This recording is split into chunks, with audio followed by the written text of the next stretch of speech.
Muito obrigada. Bom dia a todas e todos. Acho que começo tomando um ponto que o deputado presidente aqui mencionou, que eu gostaria de me ater à importância dessa medida por ela mesma, sem levar em consideração outras questões. Eu acredito que a progressividade, por si só, ela é extremamente importante.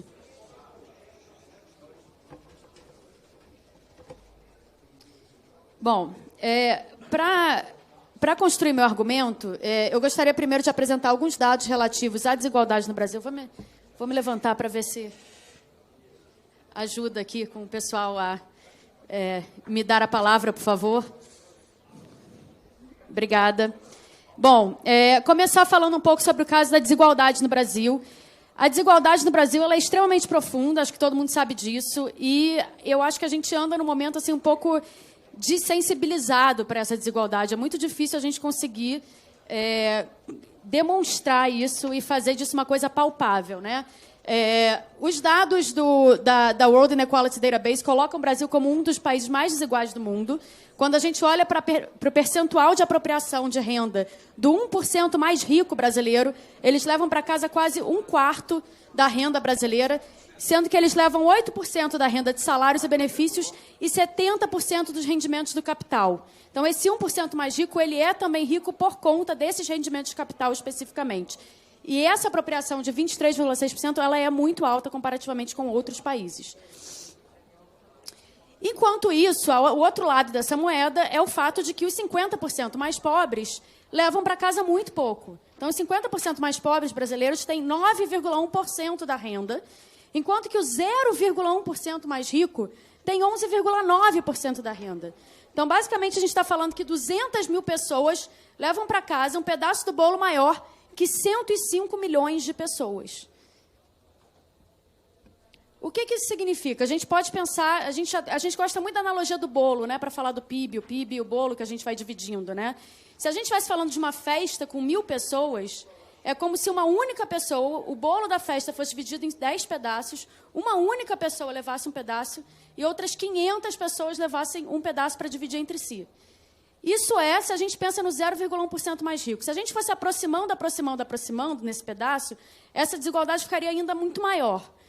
No fim, a gente tem que, basicamente, uma única pessoa no nosso país vai ter uma renda similar a uma parte substancial da nossa base. A gente vai tendo muita dificuldade de observar o quão diferente é quando a gente vai aproximando por conta dos dados que a gente tem na PNAD. Mas essa desigualdade ela se aprofunda ainda mais do que isso. E um outro aspecto dessa desigualdade é o fato que ela é racializada e ela tem gênero. Então, quando a gente olha para o 1% mais rico da nossa população, a gente tem que ela é composta por 57% de homens brancos. Quando a gente vai para o 0,1%, a gente tem 69% de homens brancos contra só 6% de mulheres negras. E quando a gente olha para essa apropriação, isso é um estudo que a gente fez no MAD, a gente chega à conclusão que a gente tem 705 mil homens brancos com uma renda apropriada igual às 33 milhões de mulheres negras do país. Dado esse cenário de desigualdade extrema, como é que a gente espera que os impostos resolvam esse problema? A gente tem falado, eu acredito que esse PL ele tem muito focado no fato de que a progressividade no topo que está sendo proposta por essa medida, ela serve para mitigar a perda de arrecadação da compensação que está sendo feita na base. Eu acredito que essa progressividade no topo, ela por si só, é uma medida extremamente importante. Não é pelo fato de que ela vai mitigar essa perda de arrecadação da isenção na base. Ela, em si, é algo que é muito necessário para o país. Porque, em teoria, os impostos deveriam impactar a desigualdade não só pelo fato de que essa arrecadação propicia que o governo tenha arrecadação para fazer os seus serviços, prover seus bens e afins, mas também diretamente. Os impostos têm um impacto direto sobre a desigualdade, porque quando a gente olha para a renda antes dos impostos e depois dos impostos, elas são diferentes. E a ideia seria que os impostos servissem para que a renda depois dos impostos fossem menos desiguais do que a renda antes dos impostos. Mas não é isso que acontece no Brasil.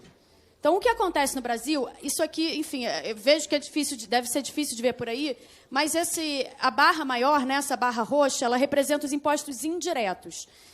Isso é um estudo do Fernando Geiger, do IPEA, e do Theo Ribas Palomo, ex-pesquisador do MAD, e eles mostram que, quando a gente olha para todos os impostos brasileiros, a carga tributária maior ela recai exatamente sobre o decil mais baixo, exatamente por conta dessa carga tributária dos impostos indiretos muito elevada. E aí, nesse estudo também, eles olham qual é o impacto de cada um dos momentos da nossa arrecadação em impostos sobre o Gini, sobre o índice de desigualdade. O que acontece, focando aqui na renda disponível, quando a gente pega a renda disponível e depois coloca os impostos nela, e aí levando em consideração todos os impostos, a desigualdade aumenta. Então, o sistema tributário brasileiro ele serve para aumentar a desigualdade. É apenas quando a gente contabiliza também os benefícios do governo, como, por exemplo, saúde pública, educação pública, e dá um valor para isso, que a gente observa que essa atuação do governo, né, a atuação fiscal, tributária, mais gastos, leva a uma redução da desigualdade. Agora, essa redução da desigualdade que a atuação do governo via impostos e gastos tem no Brasil, o Brasil, enfim, está aqui meio apagado, coitado, ficou em cima da linha, mas é essa barra verde. O Brasil é um dos países que tem um impacto sobre o Gini menor quando a gente considera tanto impostos quanto os gastos, que é basicamente uma redução de 13% do Gini. Comparado com outros países, isso é muito baixo. Os outros países, com os seus, por um lado, impostos e gastos e benefícios que são dados, conseguem atingir uma redução do Gini muito maior a partir da sua atuação. E o papel do IRPF nisso tudo deveria ser, ele por si só, então antes a gente falou dos impostos, considerando também os impostos indiretos, que tem esse aspecto de ser extremamente regressivo, né? Recair mais sobre as pessoas mais pobres, que são as pessoas que mais consomem, mas o IRPF, ele em seu desenho é progressivo. Então, em teoria, o IRPF ele deveria incidir de forma progressiva. Quanto mais rica a pessoa, maior o percentual da sua renda que ela pagaria em impostos diretos. Isso não acontece no Brasil, infelizmente, também. Então, o próprio IRPF, que por desenho deveria ser progressivo, quando a gente chega ali no último decil da nossa renda, a partir lá dos 99%, essa alíquota efetiva começa a cair. E aqui é muito importante a diferença entre a alíquota marginal, né, que são aqueles 27,5%, e a alíquota efetiva. Porque, como todo mundo aqui sabe, tem muitas rendas que não são tributáveis. Então, a alíquota efetiva é quando a gente pega todas as rendas que a gente recebeu, tributáveis e não tributáveis, e vê, de fato, quanto de imposto a gente pagou em cima de todas essas rendas. E o que acontece no Brasil é que, quando a gente olha para essa alíquota efetiva, lá no topo, a gente começa a ver uma regressividade, começa a reduzir o percentual de impostos pagos como razão da renda, exatamente por conta de vários das exceções e benefícios tributários que existem, o principal deles sendo o lucros e dividendos. Inclusive, em um outro estudo do MAD que a gente fez, a gente, quando separa a nossa população entre pessoas brancas e pessoas negras, a gente observa que essa regressividade, ela, na verdade, é uma regressividade por conta da renda das pessoas brancas. Quando a gente olha só para as pessoas negras, a gente observa, de fato, uma progressividade. Isso acontece porque, mais uma vez, os lucros e dividendos eles estão concentrados na mão de um grupo específico. Então, essa não tributação dos lucros e dividendos, além de causar o que a gente chama de uma regressividade, que feriria um dos nossos princípios de justiça tributária, que é a progressividade vertical, ela também fere um outro princípio muito importante de justiça tributária, que é o da equidade horizontal. Ou seja, pessoas com renda similar deveriam pagar o mesmo percentual de impostos. A gente não pode ter um grupo de pessoas que são negras pagando mais impostos que um grupo de pessoas que são brancas que possuem a mesma renda. Isso realmente fere o nosso objetivo de justiça tributária a partir do ponto de equidade horizontal. Então, agora eu queria entrar aqui um pouco no impacto do próprio PL. O PL, ele visa exatamente, só voltando aqui um segundo, o PL, ele visa exatamente atingir esse grupo a partir de 50 mil por mês, né? com uma progressividade que vai até os 100 mil. Eu já vou mostrar a nossa simulação a respeito disso. Mas a gente olha agora especificamente quem são essas pessoas que estão a partir desses 50 mil. Ou seja, essas pessoas que hoje em dia têm um benefício tributário, que pagam menos impostos do que o percentil anterior. Então, quando a gente olha em termos de raça, 80% dessas pessoas que estão pagando menos impostos do que o seu percentil anterior são pessoas brancas.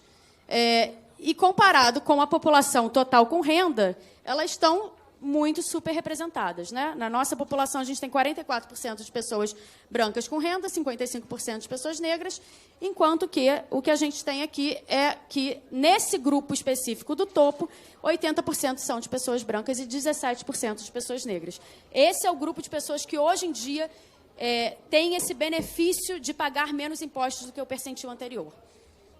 Com relação a gênero, a gente vê um quadro bastante similar, né? Então, esse grupo é um grupo de 84% de homens versus 50% de mulheres. A gente não consegue cruzar esses dados e fazer homens negros, mulheres negras, homens brancos e mulheres brancas, exatamente por conta da baixa representatividade de certos grupos nessa renda muito alta. Então, pela PNAD, a gente não consegue ver isso, da mesma forma que os dados da Receita Federal não nos dão informação sobre raça e gênero, que também é uma dificuldade para a gente saber e conseguir medir a justiça tributária do nosso país e do nosso sistema tributário. Por fim, a gente também tem uma sobre-representação da região Sudeste nesse benefício tributário. Então, as pessoas, 66% das pessoas que estão acima de 50 mil reais, com renda acima de 50 mil reais, estão localizadas no sudeste do país, enquanto que 44% da população está do país está na região sudeste. Então, comparativamente, mais uma vez, comparativamente à população, esse grupo é super representado dentre aqueles que pagam um percentil de renda abaixo da progressividade. O PL pretende exatamente reverter parcialmente esta injustiça tributária. Então, este detalhe do PL, o que ele tenta fazer é começar a criar uma progressividade a partir dos 50 mil reais, chegando a um total de 10% de alíquota efetiva, e aí tirando algumas das exceções que a gente tem e colocando para dentro do cálculo para a base de cálculo do IRPF, algumas dessas exceções, de modo a mitigar esse efeito da regressividade que a gente tem no topo, ou seja, mitigar, por um lado, essa injustiça, essa regressividade, né? E, por outro lado, a injustiça em relação à equidade horizontal. Então, a gente entende também, por estudos feitos no MAD, que trazer para dentro os lucros e dividendos também é uma forma da gente reduzir a injustiça racial do nosso sistema tributário com relação a essa regressividade no topo.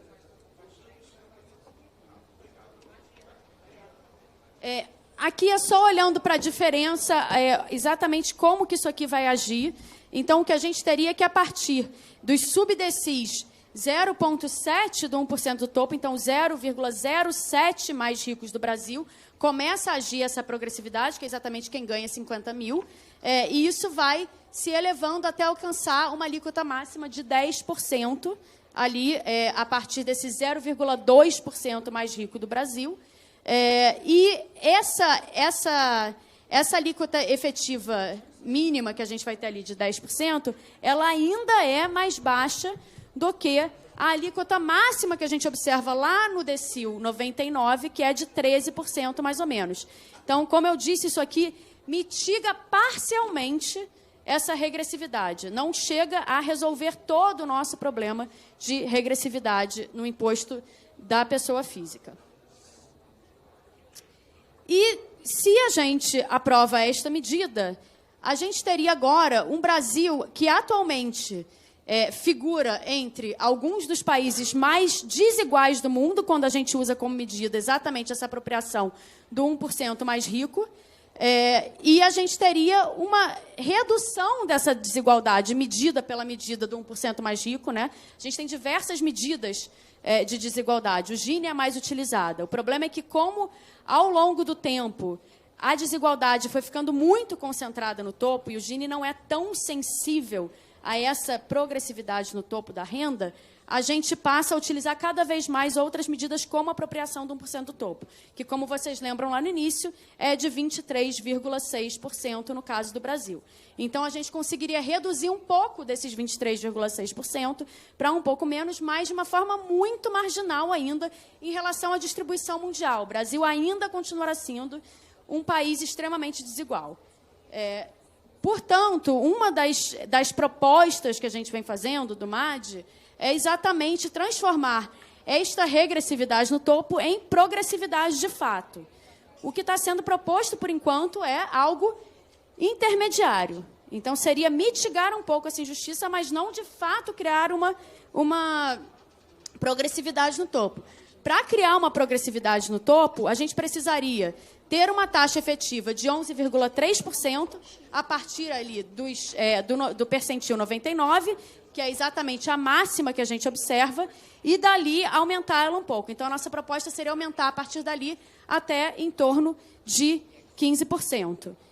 Eu realmente acredito que os dados eles não são contestáveis em termos de como o Brasil é desigual, de como essa desigualdade está focada nesse 1% mais rico e de como os lucros e dividendos são uma parte substancial dessa injustiça tributária que a gente observa no Brasil hoje.